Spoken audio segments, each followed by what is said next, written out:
Hello everyone, it is Leo's Fire. I'm back again with another review of the newest Bad Batch episode. It's episode 8 called Reunion.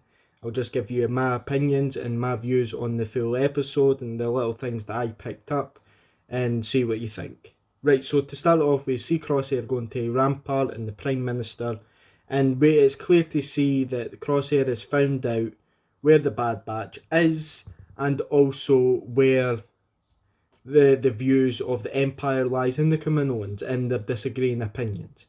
Kaminoans are wanting the Bad Batch found alive, so we think, at the start, just for the next evolution of their cloning procedures and for a stronger and better clone, for basically not just to keep their contract with the Empire, but to also keep themselves safe from the Empire, like as a defence.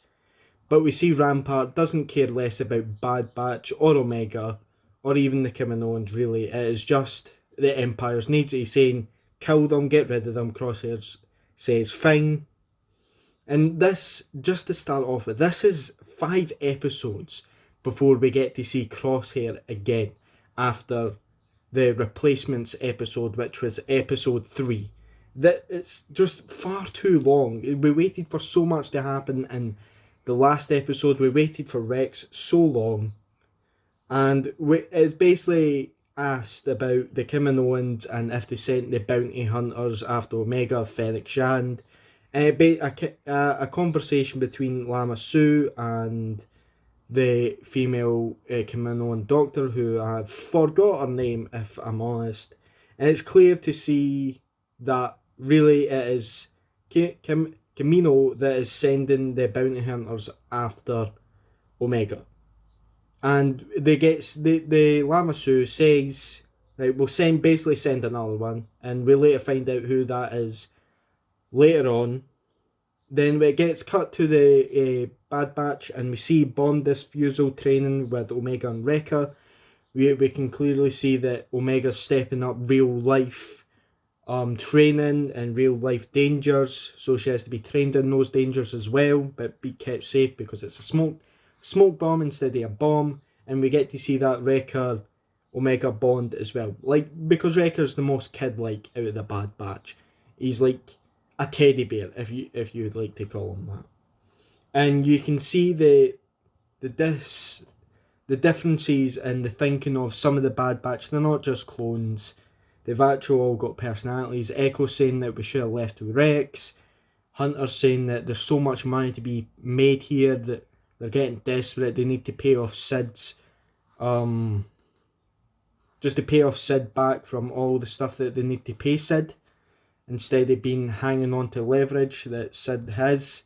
Basically pay her back and actually have Sid owe them one with all the guns and the Jedi cruiser.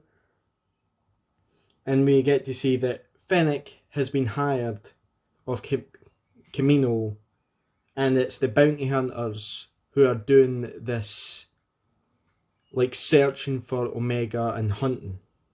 And you see that Omega asked Tech in, like, the main room of the Jedi cruiser, what was the war like? So we get to see the kid side of Omega, the curious side, the intuition again, just wondering about the world. And Tech gives a very lack of humanity, techie answer.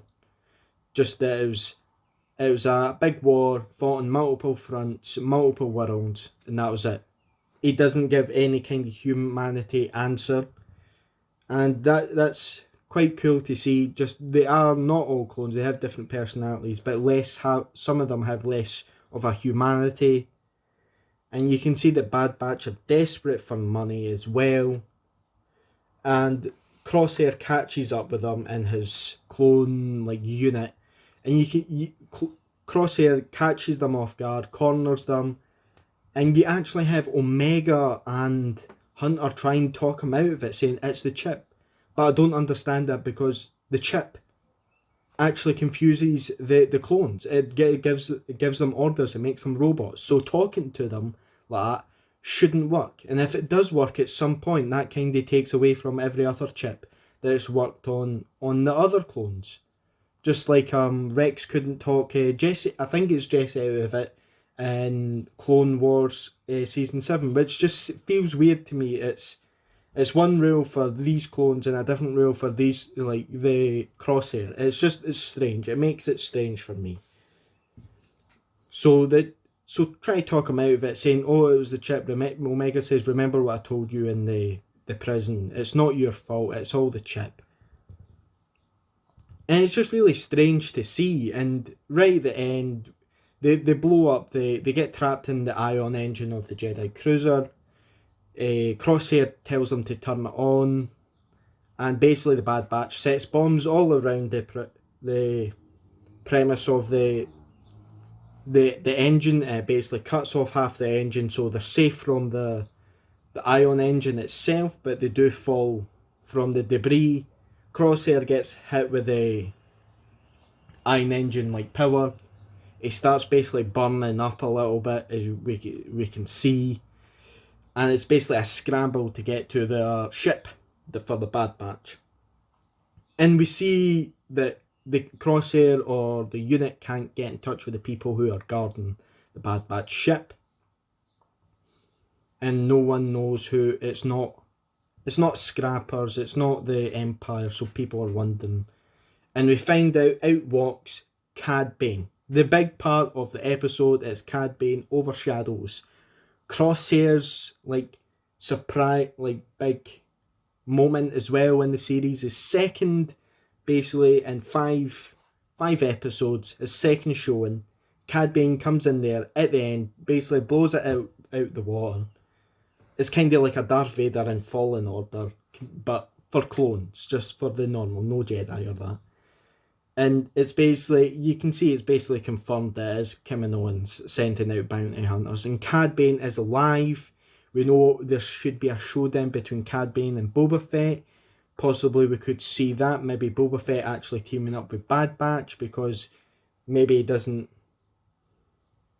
agree with the whole cloning thing anymore. That'd be interesting, considering he's a clone himself. And maybe that kind of struggle within him mentally.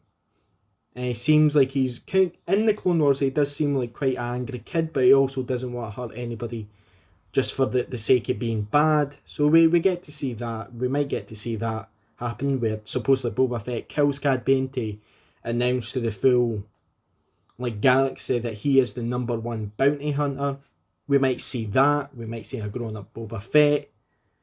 And we see with the duel, they have a duel with Cad Bane and also Hunter, and Cad Bane clearly wins. It's like a cowboy standoff duel. Then he points the gun at Omega, but it is just a stun. For me, this episode wasn't amazing. I see a lot saying that it was great, it's the best episode yet, but just simply the fact that just because Crosshair and Cad Bane showed up, take those two things away. If it wasn't Crosshair, it was just another commander, and if it wasn't for Cad Bane showing up at the end, I think the episode would be again boring, underwhelming, because what actually happened, they were scrapping. We've got a full episode of them scrapping, and basically a cameo. That's all this episode was. So again, from just like the first episode of Bad Batch, it's really high expectations, then really low for about 4 episodes, and again, really high for the Rex episode, then it seems like it's going down again. I'm disappointed. It's kind of frustrating, but that's what it is. That's where I stand on that. Let me know your views, and I'll see you in the next video.